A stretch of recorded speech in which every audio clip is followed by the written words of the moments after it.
أعوذ بالله من الشيطان الرجيم بسم الله الرحمن الرحيم الحمد لله رب العالمين حمدا يوافي نعمه يكافئ مزيدا وأفضل الصلاة وأتم التسليم على سيد المرسلين محمد وعلى آله وأصحابه أجمعين أما بعد السلام عليكم ورحمة الله تعالى وبركاته. Пусть Аллах сделает этот маджлис для всех нас полезным. Мы все знаем, что в этот месяц воздаяние за благие деяния, будь это вознаграждение за хорошие деяния, будь это наказание за плохие деяния, они увеличиваются 70 крат. Пусть Аллаху Тааля наш этот маджлис тоже запишет нам 70 крат больше и даст посредством этого маджлиса те знания, которые нам будут полезны, которым мы, иншаллаху рахман, будем следовать.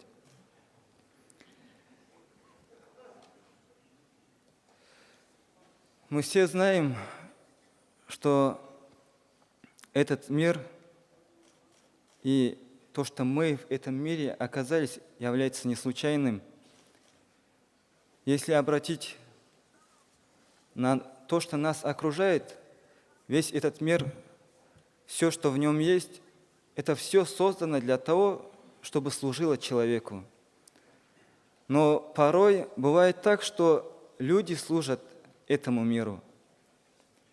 Хотя Всевышний Аллах Субханаху Тааля в Коране говорит: «Астаизу билля, ва ма халяктуль джинна валь инса илля лиябудун». Я не сотворил людей и джиннов, кроме как для поклонения.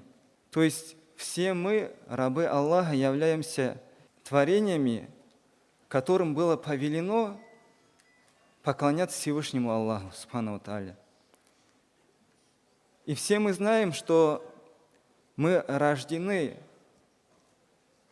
то есть мы живем на этом свете, мы оказались на этом свете для временной жизни. И что конец у нас у всех одинаков. То есть всех нас ждет смерть. И Всевышний Аллах для того, чтобы нам разъяснить, каким образом нам нужно поклоняться Ему, каким образом мы должны повиноваться Ему, нам не спосылал пророков и посланников, алейхимуссаляту вассалям. И об этом есть следующие слова Всевышнего Аллаха: «Астагизу билля, юхиллю ляхумут таибат, ва юхарриму алейхимуль хабаис». Аллаху Тааля говорит: «Я не спаслал пророков, говорит, и посредством них я людям делаю дозволенным то, что для них является полезным и чистым. И посредством них я запрещаю им то, что является мерзостями». То есть эти пророки, эти посланники, они являются для нас маяками, которые указывают нам правильный путь. Что же посланник Аллаха, алейхиссаляту вассалям, нам говорит насчет нашей религии? Мы знаем, наша религия заключается в том, чтобы повиноваться Всевышнему Аллаху и остерегаться от Его запретов. И посланник Аллаха, алейхиссаляту вассалям, есть хадис его, который приводится в сборниках Сахих Бухари и Муслим. Этот хадис также входит в число 40 хадисов имама Навави, рахмахуллах. Ан Аби Абдиллах Ну'ман бн Башир, ради Аллаху анхума, «Коля сами'ту Расуля Аллахи саллаллаху алейхи вассаляма». Абу Абдуллах Ну'ман, сын Башира, да будет доволен ими обоими Аллах, он говорит: «Сами'ту Расуля Аллахи саллаллаху алейхи вассаляма якуль».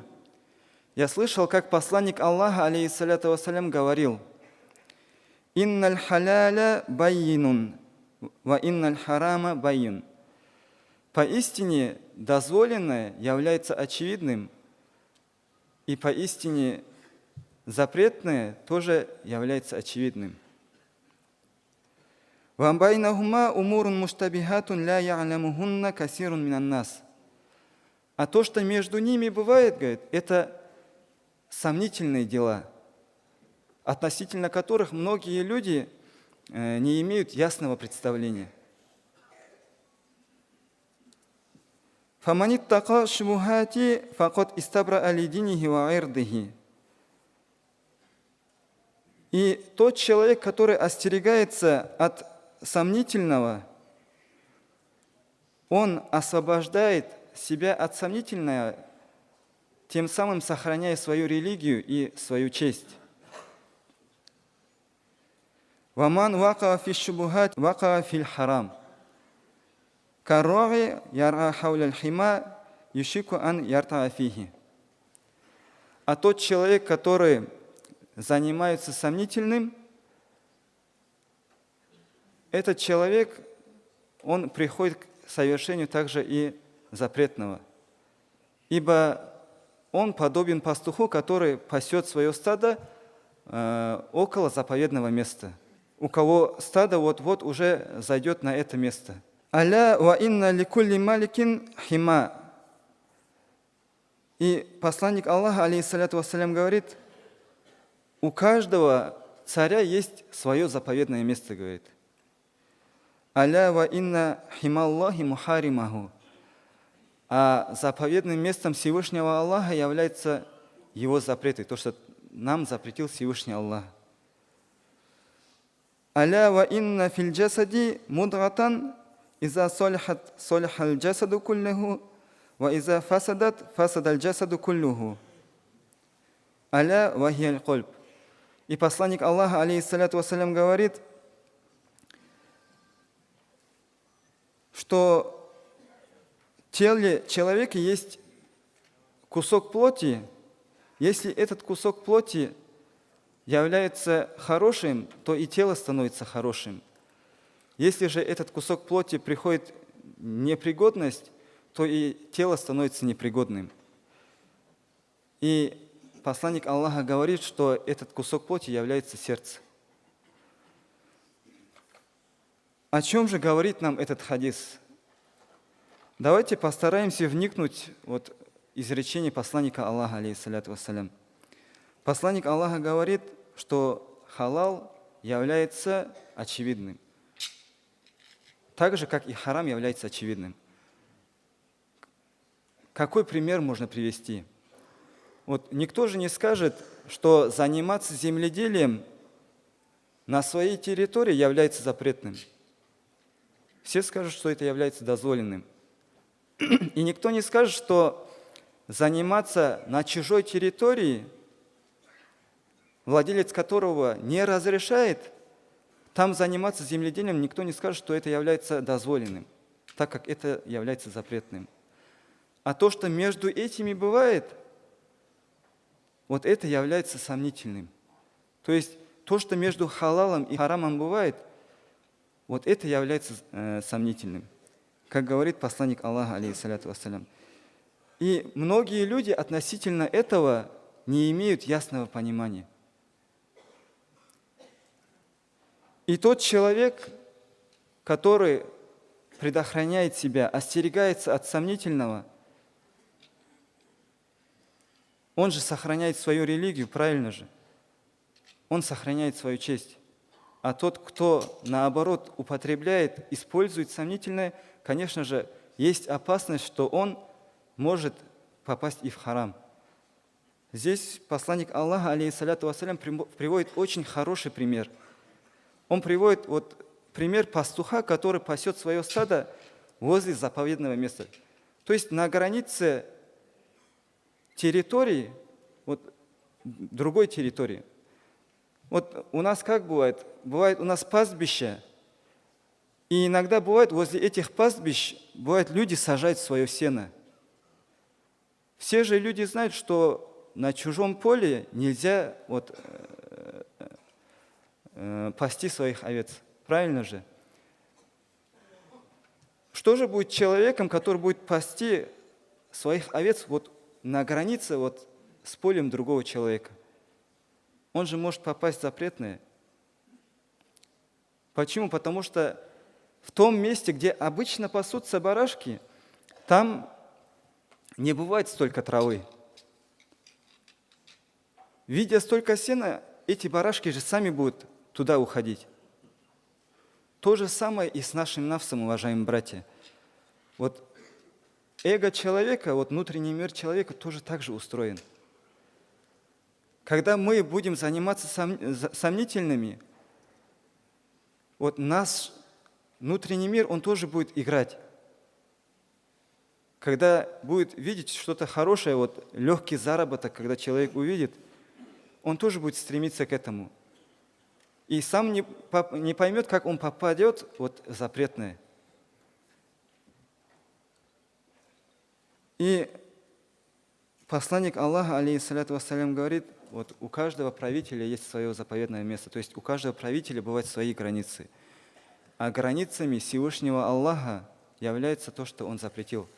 То есть мы не должны приступать вот эти границы. Посланник Аллаха говорит, вот в каждом теле, вот у каждого человека есть сердце, говорит. Если это сердце будет чистым, если это сердце будет здоровым, то, соответственно, все тело его будет здоровым. Если это сердце будет непригодным, то сам человек тоже будет непригодным. А что же нам надо делать, чтобы наше сердце, чтобы наше тело было пригодным? Чтобы мы совершали благие деяния, чтобы мы не приступали к границе Всевышнего Аллаха Субхану Тааля. Об этом Всевышний Аллах Субхану Тааля говорит, что мы должны следовать за посланниками Аллаха, мы должны следовать за теми людьми, которые установлены над нами, то есть выше поставленными людьми. И Аллах Тааля говорит в Коране, астагфиру билля, «Я айюхар русулю кулю минат тойибати ва амалю солиха». Аллах Тааля в Коране говорит, «О посланники, вы употребляете дозволенную пищу, вы употребляете чистое, говорит, и после этого совершайте уже благие деяния». Обратите внимание, как построен этот аят. Сначала, чтобы совершать благие деяния, нам в первую очередь нужно употреблять чистую, дозволенную пищу. Почему? Потому что эта дозволенная пища влияет на наши сердца, влияет на наше тело, влияет на наше подсознание.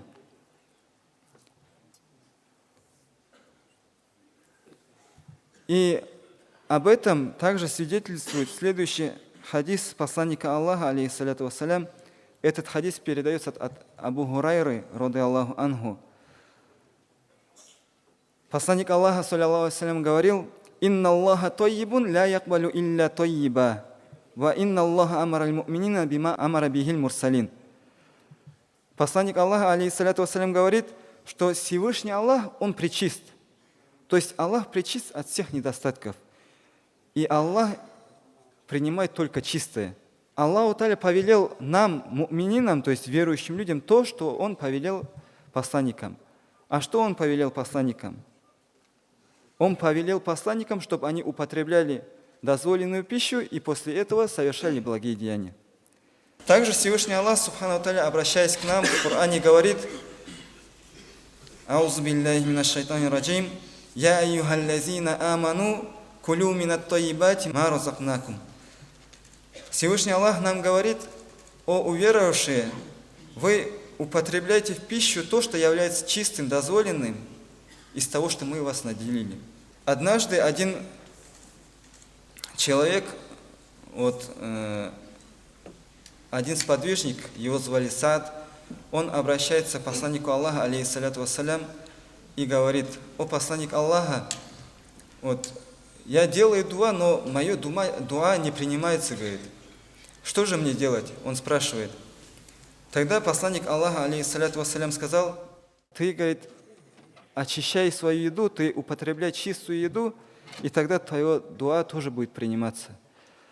Вот важность употребления дозволенной пищи вот, выражается также в принятии наших дуа, уважаемые братья. Вот в книгах пишется, вот, когда человек употребляет дозволенную пищу, халяль пищу, то его сердце наполняется нуром. И этот человек, он старается, его тянет совершать только благие поступки. То есть вот эта дозволенная пища его побуждает совершать благие поступки. А когда человек употребляет запретную пищу, то, что является харамом, то вот из-за этой еды, которую он принял, его сердце окутывает мрак. И эта еда, вот эта зульма, которая оказалась у него в сердце, принуждает этого человека совершать уже грехи, приводит к ослушанию Всевышнего Аллаха Субхану Тааля. Вот, известный праведник Сахаль ат-Тастури, он говорил, человек, который, говорит, употребляет запретную пищу, даже если он захочет вот, не совершать грехи, у него это не получится, он говорит. Почему? Потому что его тело вот, пропитано вот этим запретным. Когда каждая клетка этого человека растет от запретной пищи, когда его тело растет на запретной пище, как же его тело будет совершать благие поступки? Как же его тело будет слушаться этого человека? Вот хотелось бы привести одну историю. Вот во время пророка Исы, алейхиссалям, когда он отправлялся в путь, один человек прицепился к нему и говорит: можно я отправлюсь с тобой? И тогда посланник Аллаха, Иса, алейхиссалям, он говорит: хорошо, я заберу тебя с собой, говорит. И дал ему денег, чтобы он купил 3 лепешки. Этот человек, он отправился на рынок, купил 3 лепешки и думает: одна лепешка для Исы, алейхиссалям, вторая для меня, а для кого же 3-я лепешка? И, не находя ответ на этот вопрос, он решил съесть эту 3-ю лепешку. И таким образом возвращается к пророку Исе, алейхиссалям. Когда он приходит, Иса, алейхиссалям, его спрашивает: вот, почему ты принес, говорит, 2 лепешки? Говорит, я же тебе сказал 3 лепешки купить. Он говорит: я купил всего 2 лепешки, говорит, 3-й не было, говорит. Тогда Иса, алейхиссалям, дальше уже продолжил с этим человеком путь. И по пути, вот, спустя какое-то время, Иса, алейхиссалям, покупает козу и, вознося руки на небеса, он делает дуа, просит Всевышнего Аллаха. А тот человек наблюдает со стороны. И после его дуа происходит такое чудо, что вот это животное приводит в себя жертвоприношение, то есть это животное сама из себя вот сдирает шкуру, и таким образом вот по воле Аллаха вот это мясо вот само по себе начинает готовиться, и получается такая вот вкусная еда. И этот человек, который видит рядом с пророком Аисой, алейхиссалям, он очень сильно удивляется и говорит: субханаллах, маша Аллах, говорит. Он удивляется, и тогда Иса, алейхиссалям, у него спрашивает: вот ради этого чуда, которое вот Всевышний Аллах сделал, говорит, вот ради Всевышнего Аллаха скажи мне, говорит, где вот эта 3-я лепешка, говорит. Он спрашивает этого человека. И тогда этот человек говорит: клянусь Аллахом, говорит, валлахи билляхи, говорит, я не знаю, где эта 3-я лепешка, ее не было, говорит. И так Иса, алейхиссалям, оставляет здесь вот этот разговор, и дальше они идут вот, дорогой. И по пути, спустя какое-то время, они подходят к речке, и так как не было лодки, чтобы переплыть на ту сторону, на тот берег, и они не знали, как переплыть. Иса, алейхиссалям, опять поднимает руки и делает дуа Всевышнему Аллаху, субхану тааля. И тогда вот эта река, она открывается. То есть между этой рекой открывается путь, где нет воды. И они вот таким образом проходят через это место. И этот человек, который вот спутник, который вместе с Исой, алейхиссалям, отправлялся, он опять удивляется и говорит: «Субханаллах, маша Аллах», говорит. Тогда Иса, алейхиссалям, спрашивает у этого человека: «Я тебе прошу, говорит, ради Аллаха, говорит, который является творцом этого чуда, говорит, скажи мне, говорит, куда ты дел третью лепешку?» Этот человек опять клянется и говорит: «Клянусь Аллахом, я не знаю», говорит, «не было третьей лепешки», говорит. И они таким образом дальше продолжают свой путь. Потом они приходят в пустынное место, и там Иса, алейхиссалям, вот так собирает пески вот в кучу. 3 кучи таким образом он собирает, делает дуа, и эти 3 кучи, они превращаются в золото. Этот человек очень сильно удивляется, говорит: «Субханаллах, маша Аллах». Тогда Иса, алейхиссалям, ему говорит: вот первая куча для меня, говорит, вторая куча золота для тебя, говорит, а третья куча золота, говорит, это для того, кто съел третью лепешку, говорит. И тогда этот человек говорит: «Валлахи билляхи таллахи», говорит, клянется Всевышним Аллахом, это я съел третью лепешку, говорит.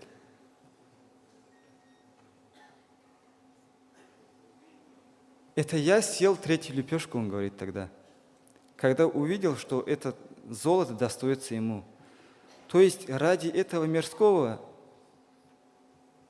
этот человек вот прибегал к таким вещам. Он обманывал самого пророка, алейхиссаляту вассалям. Он прибегал к запретному. Тогда Иса, алейхиссалям, ему сказал: «Ты иди своей дорогой», говорит, «я пойду своей дорогой». И таким образом они расстались вот на этом месте.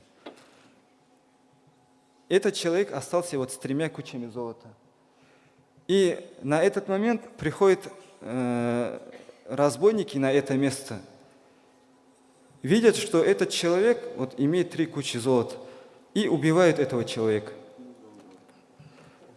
Затем один из этих 2 разбойников говорит: «Ты иди за лепешками, говорит, я пока буду здесь, говорит, охранять это золото». И когда этот уходит, чтобы купить лепешки, он по дороге думает: сейчас я отравлю эти лепешки и дам ему покушать эти лепешки. И таким образом он умрет, и все это золото достанется мне. А тот, который остался, думает: сейчас, когда он придет, я его убью, и все золото останется мне. И как же получается в итоге? Этот человек приходит с хлебом, тот его убивает, кушает этот хлеб, сам тоже умирает. И вот это золото тоже остается. Что я хочу сказать, уважаемые братья, вот мирское, оно здесь останется. Но останемся ли мы вот в этом мире? Останемся ли мы в этом мире? Поэтому нам, уважаемые братья, надо следить за тем, каким образом мы зарабатываем себе на жизнь, каким образом мы добываем себе пропитание. И мы должны помнить, что это пропитание, которое мы употребляем, влияет на наше положение перед Всевышним Аллахом. Пусть Аллах Тааля нам поможет искать дозволенный заработок, сохранит нас от всего запретного и поможет нам быть искренними рабами Всевышнего Аллаха, искренне совершать поклонение Всевышнему Аллаху. Альхамдулиллахи раббил алямин.